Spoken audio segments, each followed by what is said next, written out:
Welcome back to Curve Ahead, the podcast where we uncover strategies and insights from industry leaders. Today, I'm joined by Brian Anderson, the CEO and co-founder of Augusto, a digital consultancy firm specializing in healthcare innovation and growth strategies. In this episode, we cover the power of the Inbound Flywheel, how Augusto helps healthcare clients scale through digital transformation, the role of AI in data insights in marketing, how businesses can use AI-driven analytics to refine their strategies and maximize impact. One key takeaway, if you're looking to leverage AI, automation, and growth marketing to accelerate your business, this conversation is packed with actionable insights you won't want to miss. Let's jump in.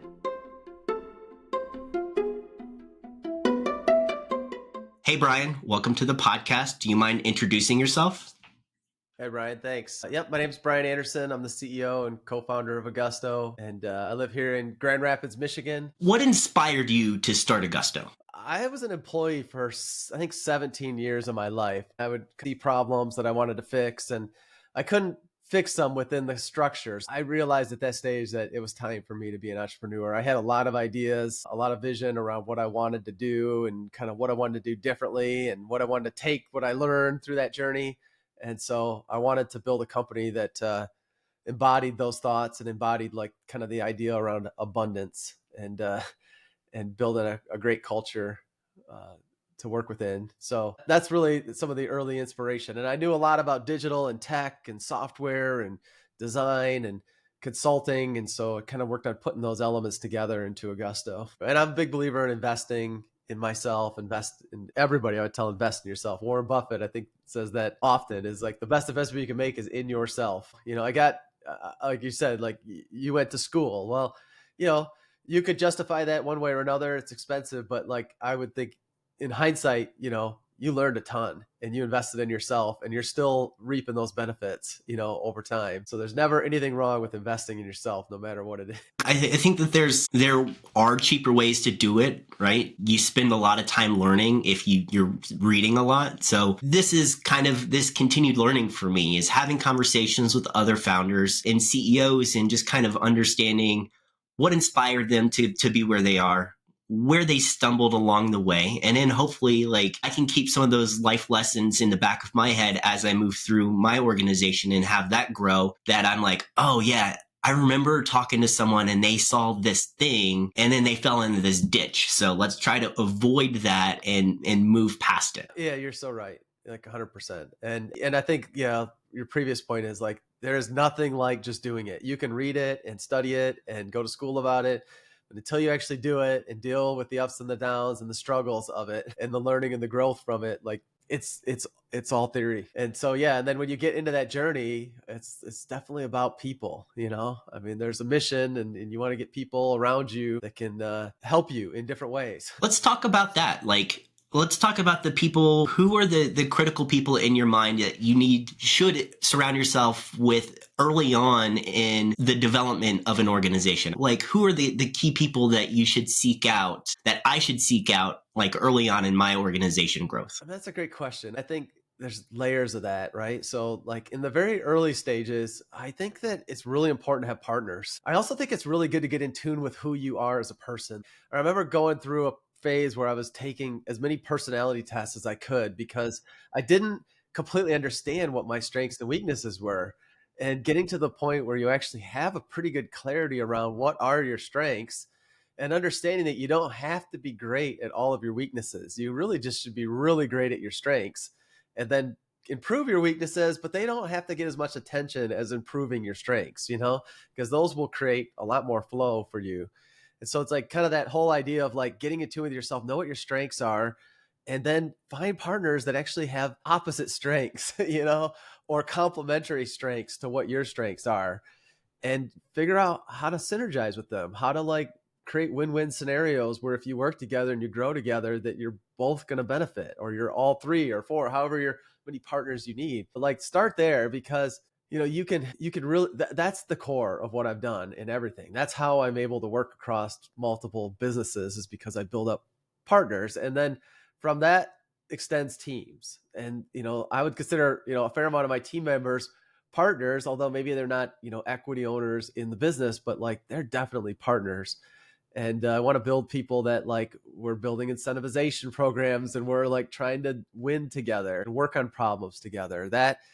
And again, complementing what my strengths are and finding other people that have strengths in other places or can take things away, delegate. I can delegate to them and I can trust them and know that they're going to play their role and I'm going to play my role and it's going to multiply each other, right? So partners and teams have been huge in my life to be able to scale anything that I'm doing. Business is about relationships, whether it's inside of the business or outside of the business. If you're seeking a customer or client, it starts with forming a relationship with those people and establishing trust. And that takes time and takes communication, right? So it's a process, and understanding your strengths, I think, really helps be able to develop those relationships with others around you a little bit better, because then you know what you can lean on yourself for, but also what isn't your core competency and that you're going to need help with. Yes, I agree.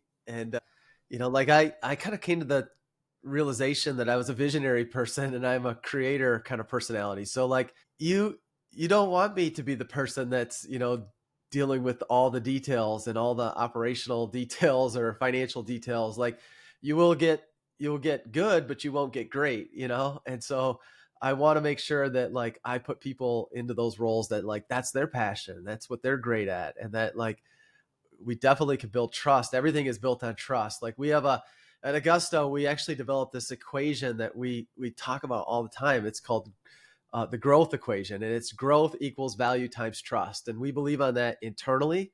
And we also preach that about how we consult with our clients is growth equals value times trust. So it's like add value and build trust and they will multiply on each other. And that's what's going to create growth. That's our theory.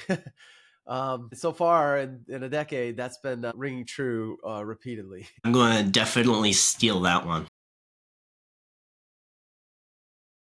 I think that another thing around like building teams and delegating and elevating is like, organizing those teams, right? Like focusing, like if you don't, the most powerful thing I think we can do is organize and focus. Like once we get the right people on the bus, like we got to focus and organize. And so for us, we implemented EOS, the entrepreneurial operating system, over 5 years ago now. And we run that across multiple businesses. And it's just been absolutely huge for us because it gets people into the right cadence. It gets us focused on like goals and rocks and tasks and working together as a team and these like L10 meetings. And it just gives us the tools that we don't have to invent. Earlier in my entrepreneurial journey, as I was going through a lot of this learning, like we were inventing all these things that we had learned from other companies and being part of those other companies and trying to piece together, how do we run a business, I think you could shortcut a lot of that if you just start with an operating system like EOS. We learned that along the way. And then it really helps accelerate everything that you're doing if you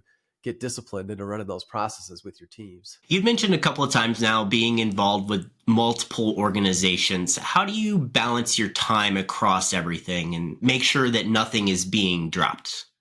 Well, I think that, again, it comes down to decisions around focus. And I have been guilty of losing my focus because I'm focused on too much. And I think another area around people to go back to would be advisors. I invested in myself by joining the Jander Noah Entrepreneurial Mentorship Program, which was kind of challenging to get into in West Michigan. And they pair you with mentors. And so I had a mentor, Joan Budden, the former CEO of Priority Health, was my mentor for 3 years. And that's probably the number one thing she worked on with me is learning how to focus and like getting all that energy to focus. Tell me more about what it is that you guys do. Well, Augusto is a digital consulting company that's focused on healthcare. And so like, it's easier for me to explain Augusto in terms of our flywheel of what we do. If I could share, is it possible for me to share in here? I could just show you one slide and I think you kind of understand kind of how Augusto works. I think that there's I don't know if you see it on your side. Yeah, I do have a share button, but I don't know if it's only for me or if it's for you too. I'll share this. I can share a presentation here. I think I can just share my screen. This flywheel is a good way of understanding what Augusto does, because we're a consulting company. We do consulting and solutions for mostly healthcare focused clients these days.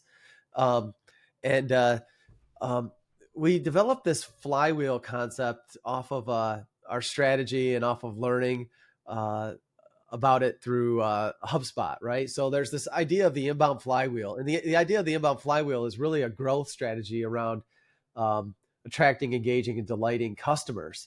And so we started to adopt like what we do around this concept of the flywheel, because what we offer to clients through the flywheel. So like when we work with clients, we get really focused on like what are they actually trying to do? Like what are they dreaming about? What is the big goal they're trying to accomplish? And a lot of times, that is rooted in growth. So if you work your way out from the center, that's growth. They want to grow their business or their product.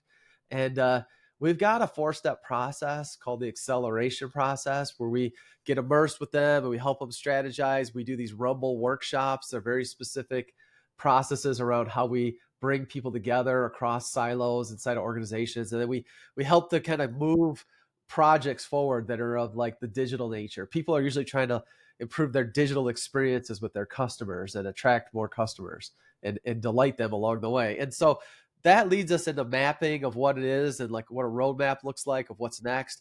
And then that leads us into augmenting their teams. So we end up partnering with them on different projects and initiatives across these different disciplines. And so Augusto over time has built up expertise around these areas. And we have leaders that are focused on each one of these things that we call them our service lines, but we also call them our bearings. So like the bearings are intended to reduce the friction to spin those outer flywheel rings. So when we work at Augusto, like we're doing, a lot of experience design or a lot of software engineering, or we'll be working with clients on a product strategy. We'll be helping them with project management, because sometimes they don't have enough of that especially across different silos. We'll do support and maintenance. We're doing data insights and dashboarding. We're early into AI work, definitely around custom GPTs. How do we leverage that? How do we leverage that in growth marketing? How do we work on growing businesses, and the digital footprint of their business? How do we get them also working at a digital pace? Those are the kinds of consulting problems that we work on every day. I love that. I love that you call your areas of discipline your bearings, because like now that you mention it, like, and I'm sure you guys did this intentionally, like in my mind, all I see now is a skateboard wheel, like, and I love it. I think it's the coolest thing. Yeah.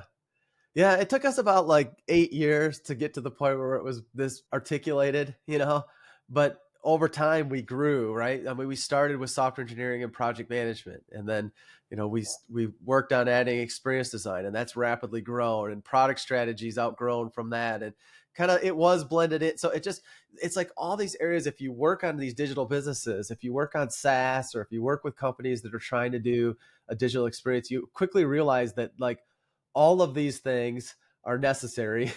If you don't have them, then you're going to find points of friction. And so we want to work with our clients to help align their teams so that we're focused, and that we can reduce friction in their systems and in their processes. And that ultimately leads to like, in healthcare, it's like better patient experiences, better outcomes, and using digital to streamline things that used to have to only be done in person. So the other thing that comes to mind looking at this is just kind of your initial 3 layers, your inner layers. It reminds me of the Simon Sinek Start With Why. So seeing the dream at the middle, it kind of reminds me of like his diagram that's quite similar, of why in the middle. Do you ever, as part of like your rumbles or like your process, do you ever kind of have your clients articulate the why to put that, have that help formulate the dream? Yep, absolutely. Yep. Yep. And you're right. We were highly influenced by Simon Sinek, like we've watched his videos and read books and stuff. And yeah, like that's part of the inspiration of this flywheel, is like we could focus on the why, and we could put the why at the center. And then when we work with our clients and we're, going through our acceleration process and we're rumbling with them and their teams, like we want them to get clear on their why. And, sometimes they are, sometimes they aren't, and we consult with them to get them very close to it. And then, it definitely gives us something to orbit around or spin around, however, whatever analogy we want to use here. So you had mentioned kind of like the two newest additions. You said data insights and AI and growth marketing. How have those come into play recently for you guys? The data insights and the AI, we're actually kind of having a debate right now about splitting AI out into a separate bearing because it is unique.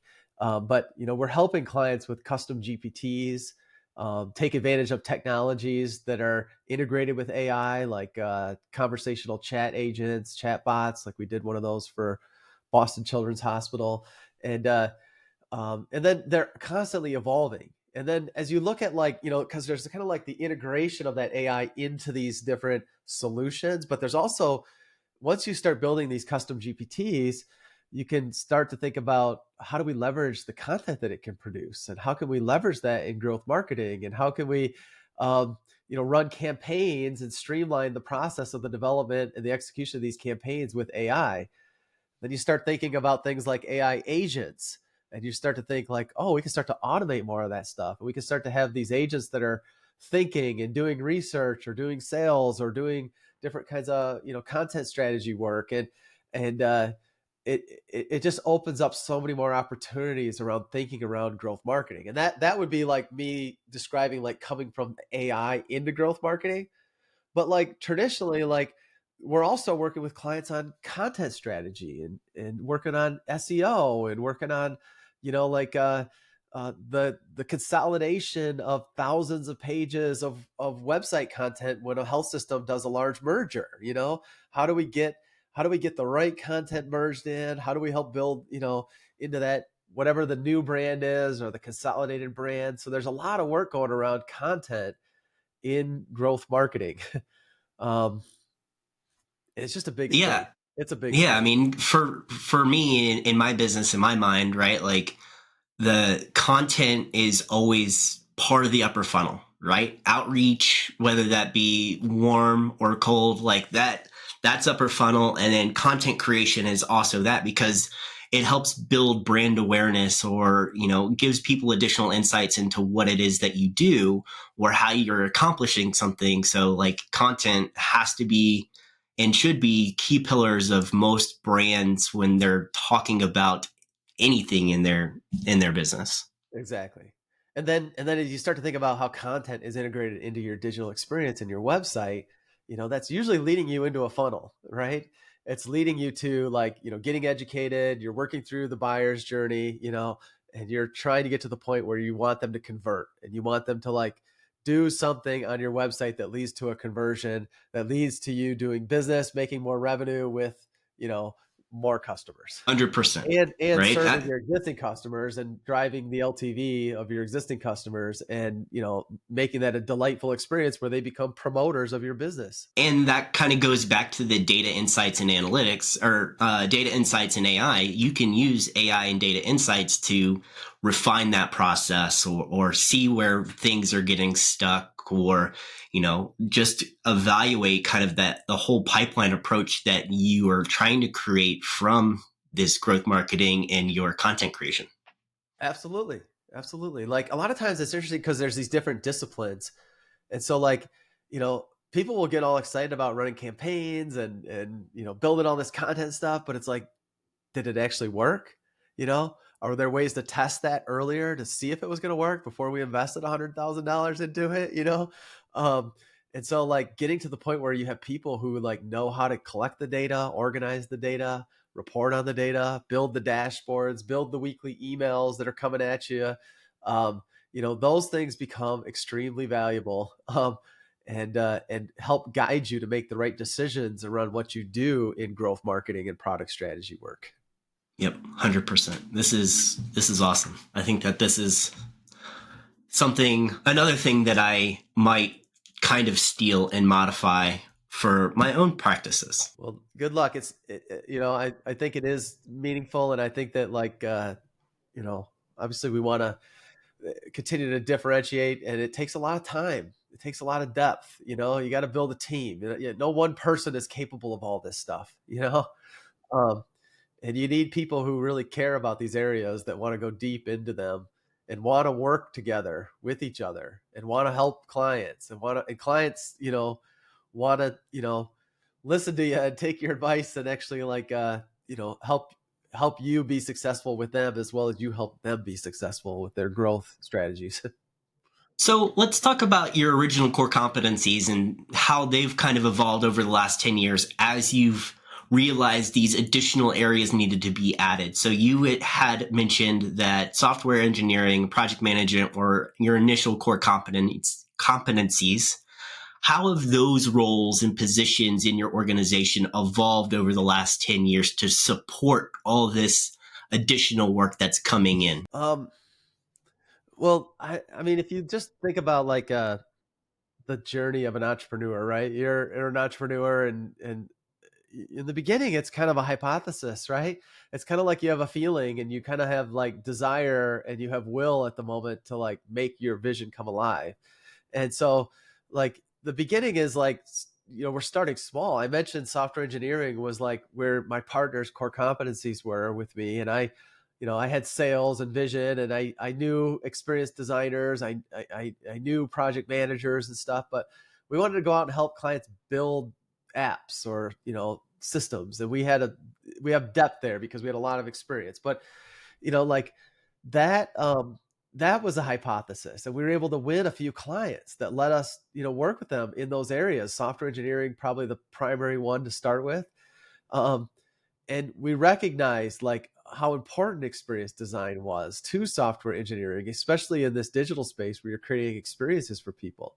We realized how important project management was. So we started to like grow our competency. We started to attract people that wanted to work on these problems, and we were selling deals, so we had opportunities. So we experimented with those areas, and we would develop talent through contracting or through hiring, and some people would work and some people wouldn't work. And so we would like make decisions around, based on the success of the growth of that area of the business, how much we would invest in it, and eventually get to the point where we could establish like leaders who are employees of our company that really own that area of the business, and that they are incentivized and they are driven to grow that part of the business with us. And then that enables us then to grow again, like product strategy kind of emerging out of that work, and then growth marketing emerging. And so like will be open to those opportunities, and we'll experiment with the delivery of those services until we gain enough of the right people on our team that have the depth and competency to become the leaders of those areas. And then we really focus on organizing. We focus on using EOS and getting people into a rhythm of growth. We're executing this flywheel for ourselves in a sense, right? Like we have the same strategy. Our dream is to grow Augusto. Love this. Love this.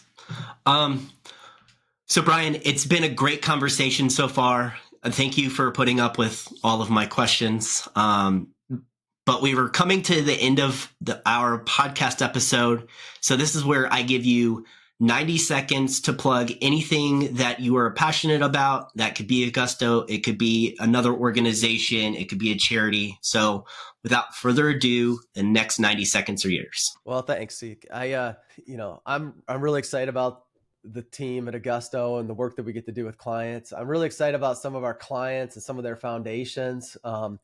Boston Children's Hospital has been a terrific client. We really enjoy working with them and helping them grow. And I definitely plug their foundation. The Boston Children's Trust is doing like miracles for people, and they always can use support and donations. And so I definitely would plug them. I would do the same for Corwell. Corwell is the largest employer in Michigan. They're going through a huge merger with a few health systems, and they're really making a difference in people's lives, and their digital experience is getting like better and better every day, and we're helping them with that. And their foundation is doing amazing things as well. They got a gala coming up in the spring in West Michigan, so it's like we're going to be there, and I definitely encourage others to support them as well. So definitely passionate about our healthcare clients and their foundations, and want to plug them as well.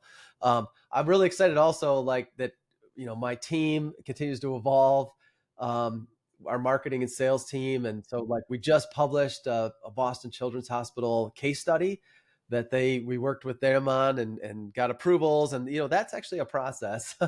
um, so that's like starting to come out on LinkedIn. And then also we published a white paper this year because we've been working with, these healthcare clients, health systems, health tech entrepreneurs, investors, health information exchanges. We've learned a lot about healthcare over the last, decade here. And we published a white paper. We put a lot of effort and time into putting a white paper out there. So I'd encourage you to, if you want to learn more about what we're doing and what our opinions are around the healthcare industry and what we're seeing, definitely download that white paper on our website, and um, reach out if we can be of help. We'd love to help. Awesome.